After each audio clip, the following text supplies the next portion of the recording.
예. 1절에서는 회막에서로 시작을 했는데 38절에 보니까 7장 38절에 보니까 시내산에서 이같이 모세에게 명령하셨다라고 끝납니다. 이 불일치를 어렵게 생각할 건 없고 회막이 서 있는 그 장소 자체가 시내산 발뿌리, 시내 광야였다는 점에서 우리가 이해하면 되겠습니다. 오늘은 우리가 읽고 있는 레위기 말씀을 생각하려고 합니다. 레위기라는 명칭은 레위인들이 봉직하는 그 성소, 성막에서 일하는 그 레위인들의, 레위 가족의 이름을 딴 것입니다.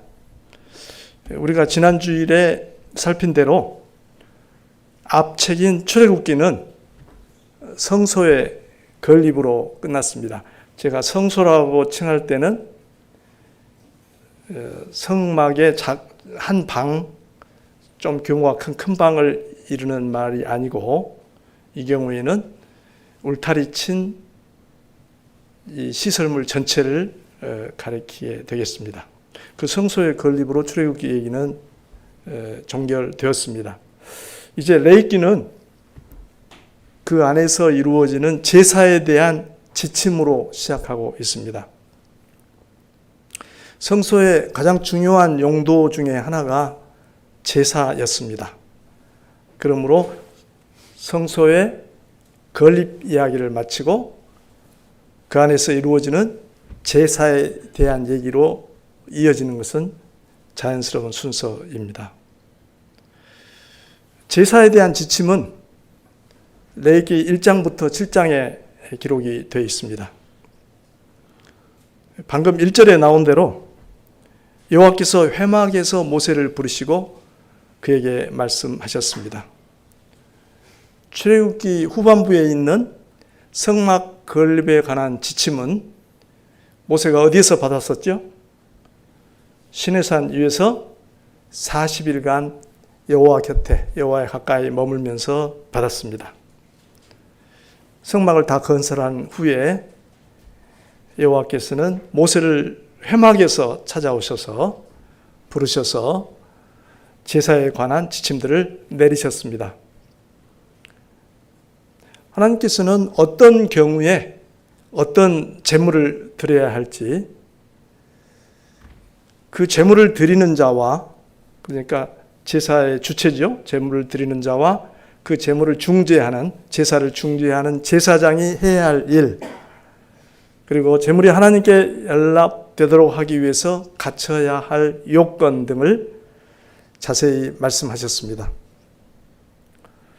제사에는 5가지가 있습니다.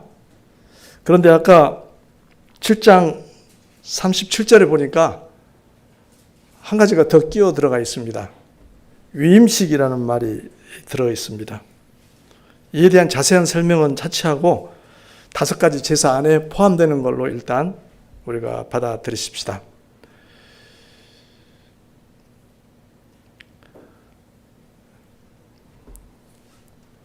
그 제사의 이름들을 우리가 기록된 순서대로 보면 번제가 있고 소제, 화목제, 속제제, 속건제 등입니다. 오늘은 이 5가지 제사를 큰 그림으로 살펴보려고 합니다. 제가 늘 하는 방식입니다. 여러분 읽는 속도를 따라가면서 가능하면 큰 그림으로 문맥을 좀 함께 탐구해보는 그런 방식으로 진행을 하겠습니다. 각 제사의 구별되는 특징은 무엇이고 각 제사의 목적과 그것들이 각각 우리에게 가르치는 교훈은 무엇인지를 알아보도록 합시다. 우선 제사를 논하기 전에 건립된 성막을 한번 상상해 보시기 바랍니다. 제사는 일시적으로 이루어지는 행사였지만 성소에서는 일상적으로 늘 계속되는 일들이 있었습니다. 어떤 것들이 있었죠? 지성소에는 항상 그룹이 언약궤와 그리고 그 위에 덮인 속죄소를 덮고 하나님의 임재를 나타내고 있었습니다. 그 앞쪽 방 성소에 나오면 바로 지성소 앞에, 휘장 앞에 분향단에 항상 향이 켜져 있었습니다. 우리가 지난번에 생각해 보기로는 그것은 우리 성도들의 기도를 의미하는 걸로 볼 수 있다고 말씀을 드렸습니다. 북쪽 편에는 상 위에 12개의 빵이 두 줄로 놓여 있었습니다. 그 12개의 빵은 이스라엘을 상징합니다. 이스라엘이 하나님께 전적으로 의존되어 있다는 것을, 양식을 비롯해서, 일용할 양식을 비롯해서 모든 것이 다 하나님께 의존되어 있다는 것을 나타냈습니다. 그리고 반대편 이 남쪽에는 7가지로 된 금으로 만든 등잔대가 환히 불을 밝히고 있었습니다. 그것은 하나님의 영광이요, 또 그 영광은 바로 앞쪽에 있는 이스라엘을 상징하는 빵을 비추고 있었습니다. 이것이 늘 성막 안에서 계속적으로 전개되고 있는 상황입니다. 성막은 전체적으로 하나님의 임재를 상징한다고 했습니다. 그런 가운데 이제 주로 성막 밖에, 성막 뜰에서 이루어지는 것이 지금 보려고 하는 제사들이 되겠습니다. 레위기 1장에서는 우선 번제와 소제에 대해서 묶어서 생각을 해보도록 하겠습니다. 레위기 1장에서는 번제에 대해서 얘기하고 2장에서는 소제에 대해서 말씀하고 있습니다. 이 둘은 깊이 연관되어 있으므로 묶어서 살펴보려고 합니다. 먼저 번제입니다. 번제는 그 단어 자체가 담고 있는 의미처럼 제물을 제단 위에 전부 태워서 바치는 제사입니다. 태우는 제물은 크게는 소, 그리고 양, 염소, 비둘기 등을 사용을 했습니다. 그리고 번제의 특징은 그 제물을 전부 태운다는 점, 그 점을 우리들이 유념해야 되겠습니다. 제사하는 사람은 흠이 없는 제물을 회막문으로 가져와서 머리에 손을 얹은 다음에, 그것은 죄를 전가하는 의미가 있죠. 제단 북편에서 직접 잡았습니다. 자기 손으로 직접 잡았습니다. 제사 드리기가 쉽지 않았을 것 같아요. 제사장은 그 피를 받아다가 번제단 둘레에 뿌리고, 그리고 제물 전체를 제단 위에서 불살랐습니다. 이게 번제의 상황입니다. 그럼 번제의 목적은 무엇이었나요? 1장 9절, 13절, 17절에 그 목적이 반복해서 나와 있습니다. 제사장은 그 전부를 제단 위에서 불살라 번제를 드릴지니 이는 화제라. 화제는 불화자 화제입니다. 그러니까 불로 태우는 제사라는 뜻이죠. 여호와께 향기로운 냄새니라. 번제는 향기로운 냄새를 하나님께 올리는 제사입니다. 즉 제물을 전부 불에 태워서 그 향기로 주님을 기쁘시게 하는 제사입니다. 여기서 놓치지 말아야 할 점이 있습니다. 번제에도 속죄의 기능이 있다는 것입니다. 이미 우리가 살짝 언급했듯이 제사하는 사람은 제물 위에 손을 얹습니다. 그리고 그 제물을 잡습니다. 그래서 피를 흘립니다. 그래서 기본적으로 번제의 최종적인 가장 주요한 목적은 향기로 주님을 기쁘시게 하는 것이지만 속죄의 기능도 거기에 동반된다는 점 기억해야 되겠습니다. 1장 4절에 보니까 이렇게 나와 있습니다. 그는 번제물의 머리에 안수할지니 그를 위하여 기쁘게 받으심이 되어 그를 위하여 속죄가 될 것이라. 이렇게 되어 있습니다. 사람이 무슨 일로 하나님께 나아가든지 기본적으로 죄로부터 벗어나야 됩니다. 죄를 해결해야 합니다. 나중에 다룰 속죄제가, 그건 그야말로 제사 자체의 주요 목적이 속죄입니다. 속죄제가 특정한 죄를 어떤 특정하게 이렇게 지적할 수 있는, 꼽을 수 있는 어떤 특정한 죄를 해결하기 위한 그런 제사라면, 번제를 비롯한 모든 제사에는 보편적인 죄를 처리하는, 우리가 일상 죄를 지을 수 있고 우리는 근본적으로 죄인이니까 하나님 앞에 서기 위해서 일반적이고 보편적인 죄를 처리하는 그런 측면이 있었습니다. 또 한 가지 주목할 점은 제사하는 사람의 경제적 능력을 배려하셨다는 점입니다. 새를 예물로 바칠 수 있도록 했습니다. 소부터 시작해서 비둘기까지 예물이 될 수가 있었습니다. 새를 예물로 바치더라도 하나님께서는 더 값비싼 제물들과 똑같이 받아주셨습니다. 예수님도 두 렙돈을 바친 과부를 두고 모든 사람보다 많이 넣었다라고 말씀하신 바가 있습니다. 이제까지 우리가 번제를 좀 생각을 했고요. 번제와 연계해서 소제도 함께 살펴보는 게 좋겠습니다. 소제라는 말은 우리가 일상에서 쓰는 단어가 아니기 때문에 때때로 처음 이 말을 접하는 사람은 무슨 의미인지 간파하기가 어렵습니다. 소제는 곡식을 드리는 제사입니다. 제사하는 사람이 곡식의 고운 가루에 기름을 붓고 향을 얹어서 가져옵니다. 번제는 크든 작든 짐승을 한 마리 몰고 오는데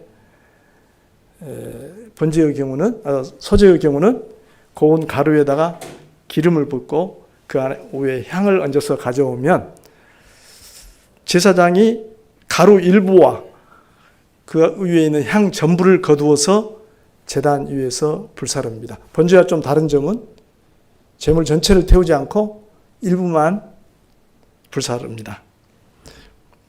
물론 그 남은 일부는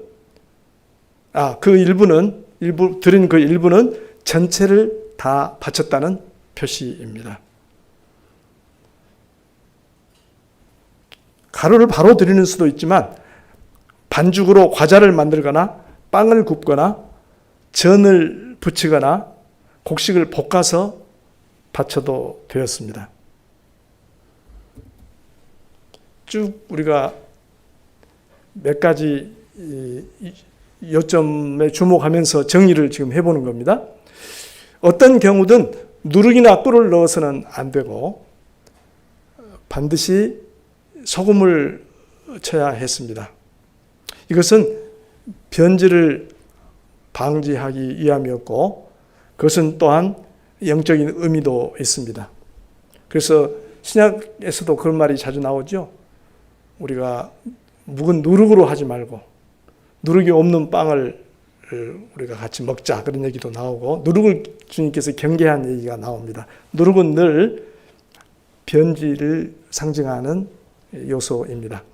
바치고 남은 것은 제사장들의 몫으로 돌렸습니다. 일부만 바치고 나머지는 제사장들의 몫으로 돌렸습니다. 그래서 그들의 양식이 되도록 했습니다.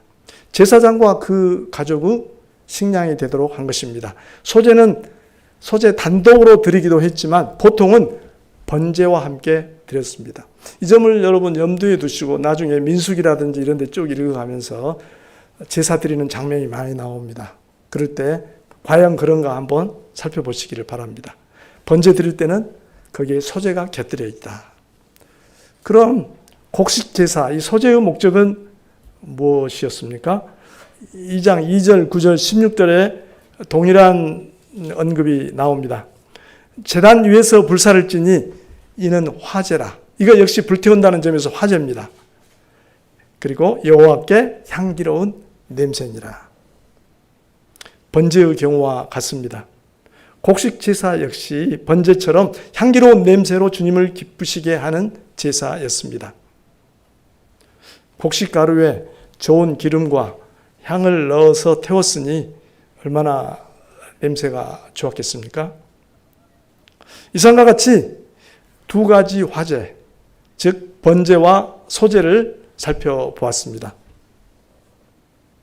이 둘은 다음에 우리가 다룰 화목제와 함께 기본적인 제사였습니다. 그러니까 제사할 일만 있으면, 이스라엘 자손이 행사할 일만 있으면 기본적으로 드리는 좀 일상적이고 일반적인 제사였습니다. 제사의 시기에 대한 얘기도 나중에 할 기회가 있을 텐데, 가장 빈번한 제사는 매일 2번 드리는 제사였습니다. 아시죠? 상번제라고 해가지고 아침에 1번, 저녁에 1번. 그 다음으로 더 빈번한 제사는 뭐죠? 안식일에 드리는 제사입니다. 일주일에 그건 1번입니다. 그 다음에 더 빈번하게 드리는 제사는요, 매월 초 하루에 드리는 제사입니다. 이런 제사들, 그런 좀 상번제, 일상적인 제사로부터 절기를 기념하는 제사를 드릴 때 가장 먼저 행하는 제사가 바로 번제와 소제입니다. 화목제도 포함해서요. 반면에 맨 뒤에 생각해 볼 속죄제와 속건제는 사유가 발생할 때, 그 제사를 드려야 할 사유가 발생할 때 특정하게 드린 제사입니다. 자, 이제 번제와 소제가 우리에게 주는 교훈을 간략하게 생각해 보도록 하겠습니다. 첫째는 하나님께서 제물을 태워드리는 그 향기를 기쁘게 받으셨다는 점을 주목합시다. 이것은 하나님을 향한 헌신과 순종의 표현이었습니다. 제물을 태워드리는 향기. 아브라함이 아들을 번제로 바치려고 한 것이 그 단적인 예입니다. 하나님께서는 그 제사를 통해서 아브라함의 순종을 보시고 그의 믿음을 인정하셨습니다. 사도 바울은 우리도 이러한 제사를 드려야 할 것을 강조하였습니다. 로마서 12장 1, 2절 말씀입니다. 그러므로 형제들아, 내가 하나님의 모든 자비하심으로 너희를 권하노니 너희 몸을 하나님이 기뻐하시는 거룩한 산 제물로 드리라. 번제로 드리라고 안 했죠. 이제는 바꿔서 산 제물로, 우리 삶으로 드리는 제사를 얘기했습니다. 이는 너희가 드릴 영적 예배니라. 너희는 이 세대를 본받지 말고 오직 마음을 새롭게 함으로 변화를 받아 하나님의 선하시고 기뻐하시고 온전하신 뜻이 무엇인지 분별하도록 하라. 구원의 은혜를 입은 사람은 자신의 몸을 거룩한 제물로 바치라는 것입니다. 그것은 하나님의 뜻에 자기 자신을 드리는 것입니다. 그분의 말씀에 충실하게 순종하는 것입니다. 이것이 우리 그리스도인들이 주님께 바쳐야 할 향기입니다.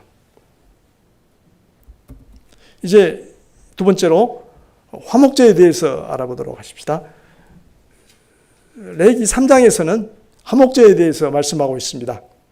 화목제의 화목은 평화 또는 교제라고 번역되기도 합니다. 화목제의 의식은 번제와 상당히 다릅니다. 제사하는 사람이 제물의 머리에 손을 얹은 다음 직접 그 제물을 잡고 제사장의 피를 받아다가 제단 둘레에 뿌리는 것은 똑같습니다. 거기까지는. 그러나 제물 전체를 태우지 않고 내장의 여러 부위에 있는 기름만 떼어내어 제단 위에 불사릅니다. 이게 큰 차이입니다. 형식상, 의식의 내용상. 나머지 고기는 제사장들과 제사하는 사람의 몫으로 돌렸습니다. 그 점이 구별되는 특징입니다. 화목제는 감사함으로 드리거나 서원이나 자원해서 드렸습니다. 일상 감사할 일이 참 하나님을 섬기는 사람에게는 많지 않습니까? 그런 일이 있을 때 그 의미를 거기다가 실어서 화목제를 드리곤 했습니다. 그럼 화목제의 목적은 무엇이었습니까? 화목제 역시 기름을 태우는 향기로운 냄새를 주님께 올려드렸습니다. 번제는 제물 전체를 태웠지만 화목제는 기름만 떼어다가 드렸지 않습니까? 그러나 그 향기로운 냄새를 주님께 올려드렸습니다. 그리고 짐승을 잡아 피를 흘렸다는 면에서, 손을 얹었다는 면에서 속죄의 측면은 기본적으로 포함됩니다. 그러나 기름을 떼어낸 고기를 사람들이 먹도록 했다는 점이 독특합니다. 이것은 하나님께서 그들을 받아주셨으므로 이를 감사하며 즐기게 되었음을 상징적으로 보여줍니다. 하나님이 베푸신 은택을 감사하면서 즐기게 되었다 하는 것을 보여주는 겁니다. 즉 화목제는 하나님과의 관계 회복과 그 안에서 누리는 화평을 기념하는 잔치의 성격이 강했습니다. 당시에 고기를 먹는다는 것은 대단히 드문 일이었습니다. 우리도 어려서 고기 먹는 게 참 희귀했죠. 저는 명절 때 외에는 고기를 구경을 못한 것 같아요. 우스갯소리로 그것도 고기, 살코기가 가득한 그런 식사를 한 게 아니라 뭐 흔히 황후도강탕 그런 말을 하죠. 고기 한 점 둥둥 떠다니는 밀강 국물 이런 고기를 먹곤 했습니다. 그건 그대로 갈수록 그랬었죠. 고기는 비싸고 경제적 여유가 있는 사람이 아니면 늘상 먹기가 힘들었습니다. 더욱이 화목제의 공의는 당일에 먹든지 늦어도 다음 날까지는 다 먹어야 했습니다. 그 화목제 규정에 나와요.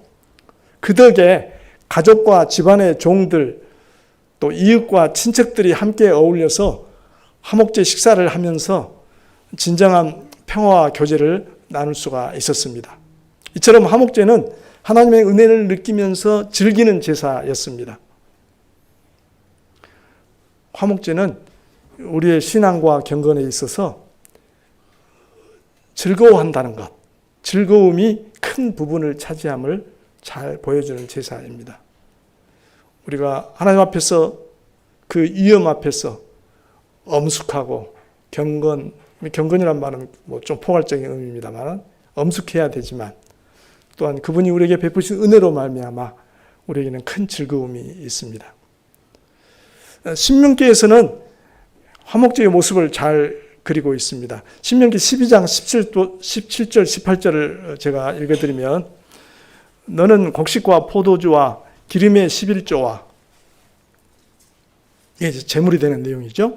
내 소와 양의 처음 난 것과 내 서원을 갚는 예물과 내 낙헌 예물과 내 손의 거제물은 내 각 성에서 먹지 말고 오직 내 하나님 여호와께서 택하실 곳에서 내 하나님 여호와 앞에서 너는 내 자녀와 노비와 성중에 거주하는 레인과 함께 그것을 먹고 또 내 손으로 수고한 모든 일로 말미암아 내 하나님 여호와 앞에서 즐거워하되 이렇게 말씀했습니다.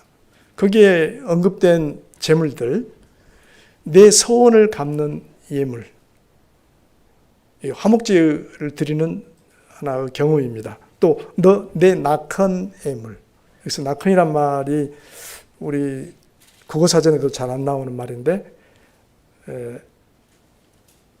자발적으로 자원해서 드리는 예물을 말합니다.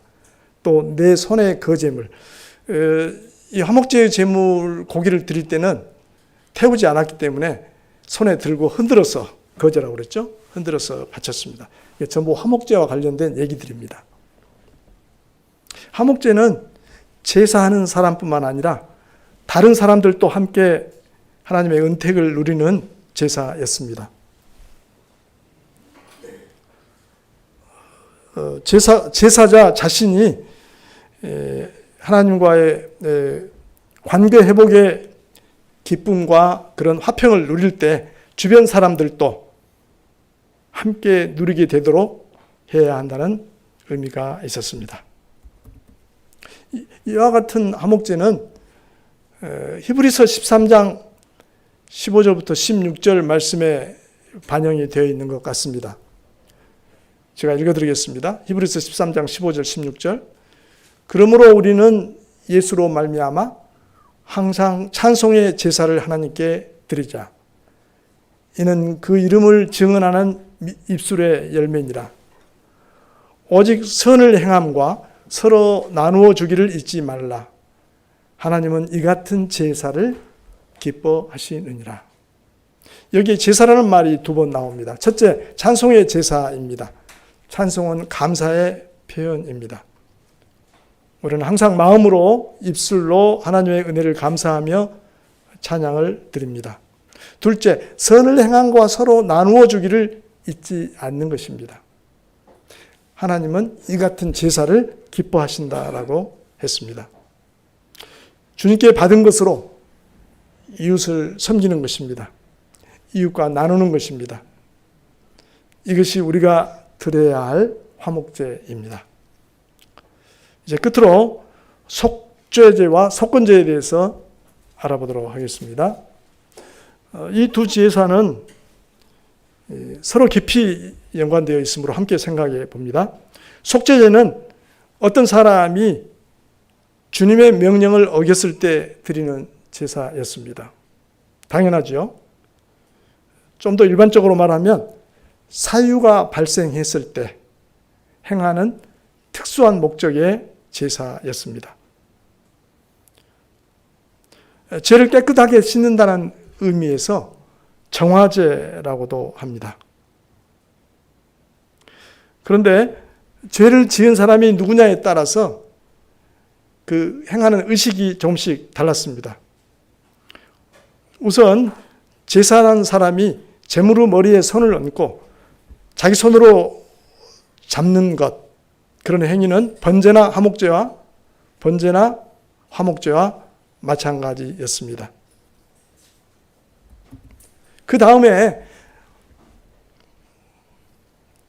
대제사장이나 온 회중의 죄를 속하기 위해서는 책임이 큰 대제사장, 그리고 온 회중의 죄를 속하기 위해서는 피를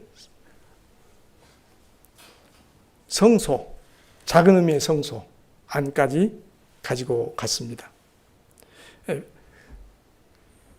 그래서 1년에 한 번 대속죄일 같은 제사를 드리곤 했죠. 그 다음에 백성의 지도자나 일반 백성의 경우는 피를 성소 안으로 가지고 들어가지 않고 제단에서 사용을 했습니다. 그런 다음에 내장의 여러 부위에서 떼어낸 기름은 제단 위에서 불살라 바치고, 이것도 기름만 불살라 바칩니다. 가죽과 고기 전체는 진 밖으로 가지고 나가서 죄를 버리는 곳에서 불살랐습니다. 화목제는 그 고기를 나눠 먹었잖아요. 제사장 목도 있고 제사하는 사람과 가족과 주변 사람들이 나눠 먹었는데 여기서는 불살랐습니다. 가난한 사람은 짐승의 기름 대신에 비둘기나 곡식의 가루를 불살라 바칠 수도 있었습니다. 그럼 속죄제의 목적은 무엇이었습니까? 4장 20절, 26절, 31절 등에서 보면 이런 말씀이 반복이 됩니다. 이렇게 하여 제사장이 제물을 가져온 사람의 죄를 속하여 주면 그는 용서를 받는다. 재물을 가져온 사람의 죄를 속하여 주면 그는 용서를 받는다. 사유가 있을 때, 죄를 속함을 받아야 할 사유가 있을 때 그 죄를 대상으로 그 죄를 염두에 두고 제사를 드리는 겁니다. 속죄제의 목적은 재물을 가져온 사람이 죄를 용서받게 하는 데 있었습니다. 그래서 피를 성소 안에 가지고 들어가서 휘장 앞에 뿌리거나 대제사장이나 온 백성의 죄일 경우 분향단 뿔에 바르고 그래서 분향단 뿔에까지 발랐어요. 그리고 이제 다른 경우는 뜰에 있는 제단 뿔에도 바르는 그런 독특한 의식을 행했습니다. 제사하는 사람의 죄값을 짐승의 피로 대신했습니다. 1년에 한 번 있는 대속죄일에는 대제사장이 피를 가지고 지성소에 들어가서 온 백성을 위한 속죄 의식을 행했습니다. 이같이 속죄제의 목적은 죄를 깨끗하게 하는 것이었습니다. 이제 속건제에 대해서 살펴보겠습니다. 속건제란 말도 얼른 의미가 와닿지 않는 단어인데요. 손해를 끼친 것을 갚기 위한 제사입니다. 그래서 배상제라고도 할 수 있습니다. 손해를 끼친 것을 갚기 위한 제사. 속건제에서 독특한 점은 배상의 규정입니다. 손해를 끼친 사람은 순양을 가지고 와서 제사를 해야 할 뿐만 아니라 손해를 끼친 금액에 그걸 계산해서 5분의 1을 더해서 배상해야 했습니다. 제물의 내장 기름은 불살라 바치고 피는 제단 둘레에 뿌렸습니다. 그리고 고기는 제사장 몫으로 돌아갔습니다. 속죄제는 고기를 다 태웠잖아요. 속건제는 제사장 몫으로 돌아갔습니다. 속건제는 손해를 끼친 것에 대해서 배상을 하고 제물을 드림으로써 죄를 용서받는, 그 허물을 용서받는 제사였습니다. 이같이 속죄제와 속건제는 일상생활 속에서 지은 특정한 죄, 그런 죄를 용서받기 위한 제사였습니다. 그리하여 그들은 하나님의 백성으로서 하나님과의 관계를 지속해 갈 수가 있었습니다. 이 두 제사는 예수 그리스도의 피를 생각나게 합니다. 물론 번제나 화목제의 피 흘림이 다 마찬가지입니다만 베드로는 그리스도인을 하나님 아버지의 미리 아심을 따라 성령이 거룩하게 하심으로 순종함과 예수 그리스도의 핏뿌림을 얻기 위하여 택하심을 받은 자들이라고 정의합니다. 요한은 우리를 죄에서 깨끗하게 하시는 예수 그리스도의 피를 언급합니다. 요한일서 1장 7절, 그가 빛 가운데 계신 것 같이 우리도 빛 가운데 행하면 우리가 서로 사귐이 있고 그 아들 예수의 피가 우리를 모든 죄에서 깨끗하게 하실 것이요 라고 했습니다. 그러므로 언제든지 우리가 우리 죄를 인정하고 자백하면 하나님께서는 그의 아들 예수의 피를 보시고 우리 죄를 용서하시고 우리를 모든 불의에서 깨끗하게 해주실 것입니다. 속건제는 우리가 하나님께 잘못한 것뿐만 아니라 남에게 피해를 준 것에 관해서도 관심을 기울이고 있습니다. 하나님께 용서를 받으려면 이웃에게 끼친 손해에 대한 배상도 충실하게 수행해야 합니다. 삭개오의 고백은 그 점을 잘 보여주고 있습니다. 이상과 같이 오늘은 성소에서 행해지는 제사들에 관해서 대충 주마간상격으로 알아보았습니다. 각 제사의 독특한 점과 목적을 기억한다면 그 기록들, 제사의 규정들을 이해하는 데 도움이 될 것입니다. 성소의 제사들이 우리 그리스도인들에게 주는 교훈을 간단히 요약해 보는 것으로 마치겠습니다. 첫째, 예수 그리스도의 대속의 죽음을 다시 기억합시다. 제사하는 사람은 제물에 손을 얹었습니다.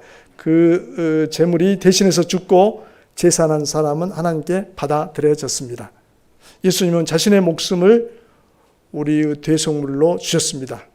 그리하여 우리는 구원을 받고 하나님의 자녀가 되었습니다. 성소의 제사는 이것을 생생하게 가르칩니다. 둘째, 우리의 삶으로 향기로운 제사를 드리자. 제단 위에 불살라 바친 제물의 향기로운 냄새는 하나님을 기쁘시게 해드렸습니다. 이것은 우리의 헌신과 순종을 의미합니다. 우리를 구원하신 하나님의 은혜에 감사하며 우리 인생의 주도권을 주님께 맡기고 날마다 주님의 말씀에 순종합시다. 이것이 우리가 드려야 할 산 제사입니다. 세 번째, 주님께서 주신 새 생명을 경축합시다. 일상에서 하나님의 은혜에 감사하여 화목제를 드리고 주님 앞에서 풍성한 식사를 나누었습니다. 이스라엘 자손은 하나님께서는 우리를 받아주시고 새 생명을 주셨습니다. 우리 삶을 돌보시는 하나님의 은혜를 마음으로 찬양하고 그 풍성함을 이웃과 나누며 우리에게 주신 새 생명을 경축하며 살아갑시다. 끝으로 주님 앞에서 정결한 삶을 추구합시다. 속죄제와 속건제는 우리가 정결한 삶을 살아야 함을 가르칩니다.